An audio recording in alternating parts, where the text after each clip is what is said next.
নমস্কাৰ বন্ধু বান্ধৱীসকল, আপোনালোকক স্বাগতম জনাইছোঁ জ্ঞান সম্প্ৰসাৰ ইউটিউব চেনেলটোলৈ। আজি আপোনালোকৰ মাজলৈ আকৌ কেইটামান জিকে কুৱেশ্যন লৈ আছোঁ।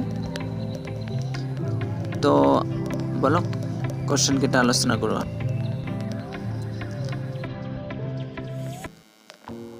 Which one district is declared as the first carbon-free district in Assam, also in India? কোনখন জিলাক অসমৰ প্ৰথম কাৰ্বনমুক্ত জিলা হিচাপে ঘোষণা কৰা হয় ভাৰতৰ ভিতৰত? তো ইয়াত চাৰিটা অপশ্যন দিয়া আছে। এ নম্বৰটো হ'ল ধেমাজি, বি নম্বৰ মাজুলী, চি নম্বৰ এনচি হিলছ, ডি নম্বৰ কাৰ্বি আংলং। তো ইয়াৰে বি নম্বৰ অপশ্যনটো শুদ্ধ হ'ব মাজুলী। মাজুলী হ'ল প্ৰথমখন জিলা যিখনক কাৰ্বনমুক্ত জিলা হিচাপে ঘোষণা কৰা হৈছিল। আৰু মাজুলী হ'ল পৃথিৱীৰ বৃহত্তম নদীদ্বীপ, দ্য ৱৰ্ল্ড লাৰ্জেষ্ট ৰিভাৰ ইছলেণ্ড।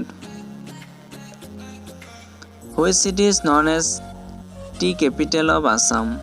কোনখন চহৰক অসমৰ চাহ ৰাজধানী বুলি জনা যায়? তো ইয়াতেও চাৰিটা অপশ্যন আছে। এ নম্বৰ ডিব্ৰুগড়, বি নম্বৰ যোৰহাট, চি নম্বৰ তিনিচুকীয়া, ডি নম্বৰ শিৱসাগৰ। তো ইয়াৰ বি নম্বৰটো শুদ্ধ হ'ব যোৰহাট। যোৰহাট অসমৰ চাহ ৰাজধানী বুলি জনা যায়। ইন হুইচ ইয়াৰ Kaziranga was designated a reserve forest for the first time?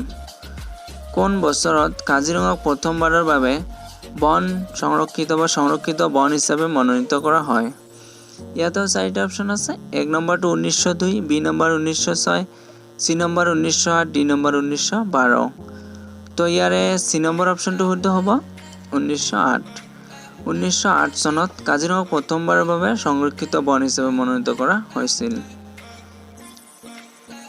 In which ইয়াৰ Kaziranga was declared a world heritage site by UNESCO? কোনটো বছৰত ইউনেস্কোৰ দ্বাৰা কাজিৰঙাক বিশ্বৰ ঐতিহ্য ক্ষেত্ৰ হিচাপে ঘোষণা কৰা হয়? ইয়াতো চাৰিটা অপশ্যন আছে। 1908, 1985, 1970 আৰু 1974। তো বি নম্বৰ অপশ্যনটো শুদ্ধ হ'ব 1985, 1985। হুইচ ফৰেষ্ট ইজ ছিংগল হ্যান্ডলি প্লেন্টেড বাই যাদৱ পায়েং? যাদৱ পায়েঙে কোনটো অৰণ্য এককভাৱে ৰোপণ কৰিছিল? মানে কোনখন অৰণ্য যাদৱ পায়েং অকলে ৰোপণ কৰিছিলে? আৰু আমাৰ যাদৱ পায়েঙক ভাৰতৰ অৰণ্য মানৱ হিচাপে জনা যায়। তো ইয়াৰ শুদ্ধ উত্তৰ হ'ব ডি নম্বৰটো মলাই ফৰেষ্ট। মলাই ফৰেষ্ট যাদৱ পায়েঙে এককভাৱে ৰোপণ কৰিছিল। Loktak lake is located in which state? Loktak হ্ৰদ কোনখন ৰাজ্যত অৱস্থিত? তো ইয়াতে চাৰিটা অপশ্যন আছে। মিজোৰাম, ছিকিম, মেঘালয়, মণিপুৰ।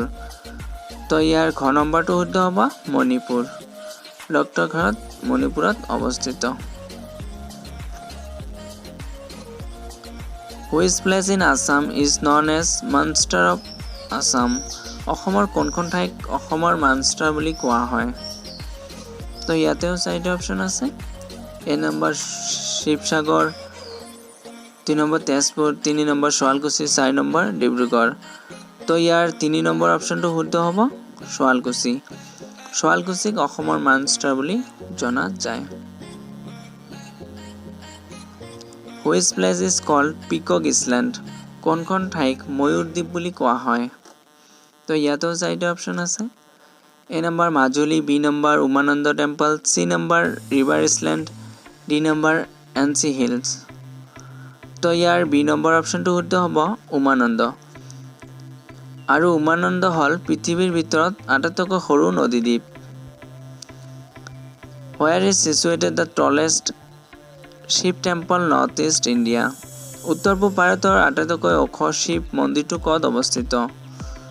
তো আমি যিটো শিৱদৌল বুলি জানো সেইটো ক'ত অৱস্থিত? এইটো আমাৰ বি নম্বৰ অপশ্যনটো ইয়াত শুদ্ধ হ'ব শিৱসাগৰ। শিৱসাগৰত আমাৰ উত্তৰ পূব ভাৰতৰ আটাইতকৈ ওখ শিৱ মন্দিৰটো অৱস্থিত শিৱদৌল। ইয়াৰ উচ্চতা আছিলে 104 ফুট বা 32 মিটাৰ। ধন্যবাদ বন্ধু বান্ধৱীসকল। ভিডিঅ'টো ভাল পালে লাইক কৰিব, শ্বেয়াৰ কৰিব আৰু চেনেলটো ছাবস্ক্ৰাইব কৰিবলৈ নাপাহৰিব। ধন্যবাদ।